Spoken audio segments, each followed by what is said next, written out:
ang Yud He Waw He ay nangangahulugan sa Yud ay He.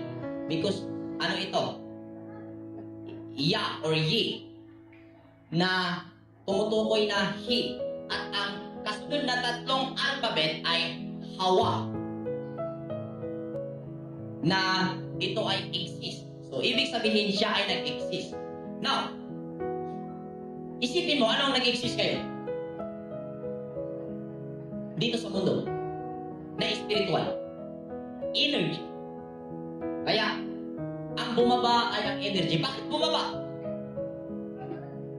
Paano nangyari? Dahil sa kanilang action. Bumaba para sa kanilang ginagawa. Dahil ang pwersa ay darating dahil siya ay great provider. Ano ang ating action? Yun ang magiging karma. Yun ang magiging karma. So, kaya bumaba si Hawa, ang energy dumating dahil hiningi nila sa pamamagitan ng kanilang gawa. Andyan po yung energy, pero magbibigay po siya ng sitwasyon